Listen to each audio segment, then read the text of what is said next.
شايفين المنظر التحفة ده؟ طبعا حاجة منظر جميل بصراحة، خطير، بس مش عشان انا اللي عاملاه، مش ما ينفعش يعني ان انا اللي اقول كده، بس هي تحفة والله. ازيكم حبايبي، عاملين ايه؟ ازيكم؟ كل سنة وانتم طيبين، وشعبان كريم علينا ورمضان كريم، اللهم بارك فيهم يا رب، ويجعلوا يا رب رمضان كريم علينا كلنا وعلى الناس كلها يا رب، اللهم امين. هنا بقى انا عملت اكلة كده حلوة، يعني هي مش جديدة، هي معروفة، بس انا حطيت فيها ايه، مكونات غذائية كده، يعني برضو الفاصوليا الخضراء انا ولادي ما بيحبوهاش زي ما انتم شايفين كده، عملتها بيها، عملتها بقطع الفراخ كده عشان ايه تتوه كله في بعضه ما يحسوش بيها، مع المكرونة مع الصوص مع كله، هتشوفوا طبعا المكونات كلها.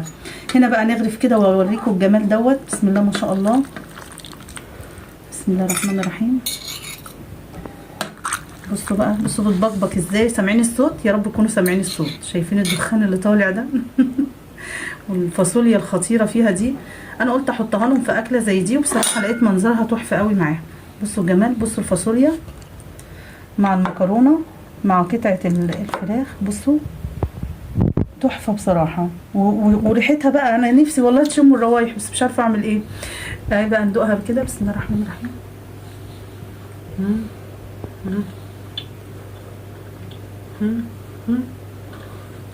والله جميلة بجد، تحفة، والفاصوليا فيها تحفة تحفة وجميلة، ومش باينة أي حاجة إنها تكره الواحد في الفاصوليا الخضراء، مش عارفة ما بيحبش الفاصوليا الخضراء ليه، بس أهو جميلة جدا ولازم تجربيها والله، طعمها تحفة.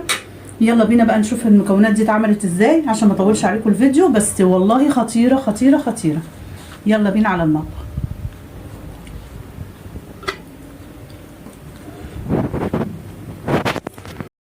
بصوا بقى هنا المقادير معانا، هي بسيطه وسهله، حاجه جميله بصراحه. بص انا مقطعه الفاصوليا قد المكرونه يعتبر، يعني مش هنقيسها بالملي يعني.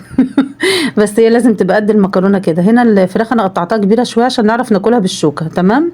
انا كان عندي بانيه اصلا ومتبل في الفريزر، وخدته بدل وغيرت بدل البانيه بقى عملت القطع الفراخ ديت. وهنا معلقتين دقيق والبصل والزبده والملح والفلفل ومكعب وكوبايه لبن، مفيش اكتر من كده، هي دي المقادير بتاعتنا كلها.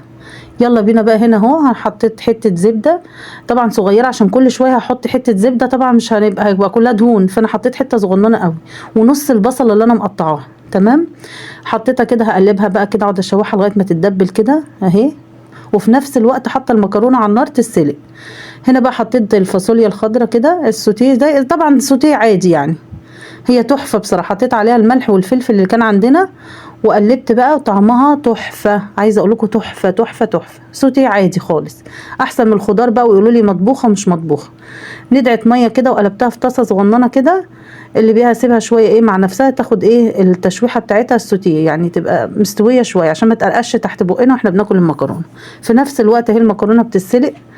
حطيت الطاسه برضو تاني على النار اهيت فاضيه، مطرح الفاصوليا اللي انا عملتها هحط بقى مطرحها الفراخ اللي انا مقطعاها دي، ده كان بانيه طبعا وانا مقطعاه وعليه توابله وكله خالص، بالبصله بكل حاجه. بس وهنا هحط عليه بقيه البصله بقى بتاعتي على زي الشاورما كده، بس انا مقطعه كبير طبعا زي ما انتم شايفين عشان اعرف اخدها بالشوكه احنا بناكل. بس كده هقلبها كده تقلبتين حلوين لغايه ما تستوي معايا في الطاسه. طبعا كان مطرح الطاسه فيه حبه زيت، بس كده قلبتها كده لغايه ما بكت ميتها كده واستوت حلو. شفت بقى الفاصوليا بالمره، لقيتها خلاص كده حلو قوي تمام، هطفي عليها بقى، هي استوت كده وبقت تحفه وطعمه جدا، عايزه اقول لكم طعمه جدا. طفيت على الفاصوليا كده خلاص. المكرونه بقى نشوفها استوت ولا لا. هنا كاني بسطت سمك، مش عارفه، لو بسطت سمك كان بقى اسهل والله.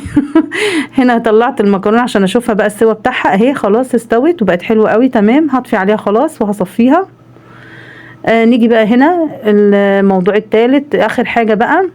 حطيت حتتين زبده برضو صغننين، عشان طبعا ما تنسوش الزبده اللي احنا كنا حاطينها وزيت وحاجات كده. بس كده هقلب بقى كده لغايه ما تسيح الزبده معايا مع الزيت، مع حبه الزيت. احط بقى المكعب كده ادوبه شويه كده مع الدقيق، طبعا زي اكن ايه بعمل بشاميل، بس طبعا مش بشاميل، صوص كده ابيض اهو كده. هقعد اقلب بقى الدقيق كده تقلبتين اتنين بس مش اكتر، يعني مش لازم يعني اخليهم يعني اخليها بني قوي يعني. هقلب بقى كده لغايه ما المكعب يدوب واحس ان الدقيق كده خلاص اتغمر بالسمنه كده والزيت اهو. حطيت اللبن كوباية لبن، وهعمل زيها كوباية مية، بس طبعا كوباية المية احط حبة حبة عشان الصوص ايه بتاعي ما يبقاش صايص خالص، انا مش عايزاه صايص خالص. هنا هقلب كده الدقيق، واحاول طبعا بكل ما اقدر ان الدقيق يبقى ايه ما يبقاش مكلكع اهو، بحاول كده اهو عشان اخليه سايل واحنا بناكل ما يبقاش مكلكع فيه. بفضل بقى اقلب واحده واحده واحط حبه ميه حبه حبه بالكوبايه التانية، حبه حبه حبه حبه. هنا رشيت حبه فلفل كده عشان حسيت انها محتاجه شويه فلفل اسمر، بس كده. وقلبت كده، ما حطيتش طبعا ملح عشان حاطه مكعب. بص انا لقيت ان الميه يا دوب هاخدها يبقى كوبايه لبن وكوبايه ميه على معلقتين الدقيق، بس كده. هقلب بقى كده خالص لغايه ما ايه يتقل معايا الصوص كده، مش يتقل، لغايه ما يغلي غلوتين كده واحس ان الايه القوام بتاعه مظبوط. بس هقعد بقى افرتك فيه شويه كده لغايه ما هو، بصوا فرتكت الكلاكيع اللي كانت بتاعه الدقيق، بصوا خليتها سايله خالص، ما فيش كلاكيع خالص دقيق زي ما انتم شايفين كده. في نفس الوقت بقى خلاص الفراخ عندي مستويه، طبعا شلتها هحطها بقى في الصوص الاول، تاخد طعم الصوص كده بالفراخ عشان ايه تاخد الطعم الحلو في الاولات بتوابله بكله. وبعد كده بقى اهو نزلت بالفاصوليا الخضراء، تحفه تحفه، احلى من المطبوخه الف مره الصراحه، ومسكره. وعايزه اقول لكم كانت جميله قوي في المكرونه. هنا قلبت بقى كده زي ما انتم شايفين عشان برضو ياخدوا كله في طعم بعض. وبعد كده هحط المكرونه، وكله سهل يعني، كله على بعضه مفيش حاجه صعبه. قلبت بقى كده حلو عشان يغمر كله بالصوص. ننزل بقى المكرونه، طبعا النار مولعه عليها واطي خالص، اللي بقى بس ايه تاخد طعم يعني تقلب كله ببقبق كله في بعضه كده غلوه واحده كده وشكرا.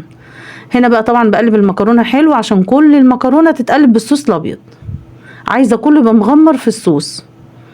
تحفه يعني تحفه بصراحه، وريحتها جميله جدا، عايزه اقول لكم ريحتها جميله وهي بتتعمل قوي. بس كده هنا بقى غمرت المكرونه اهي، وادي النتيجه الاخيره. ايه رايكم بقى في المنظر التحفه ده؟ مكرونه بالفاصوليا الخضراء بالفراخ الشاورما المتقطعه زي الشاورما كده، وعليها اخر حاجه لمسه بقى، لمسه البقدونس دي. ويا رب يكون عجبكم الفيديو يا رب، ولو عجبكم قولوا لي في الكومنتات، واعملوا لي لايك وشير، ما تنسونيش بقى في اللايك واقول لكم بقى ايه، باي باي باي باي.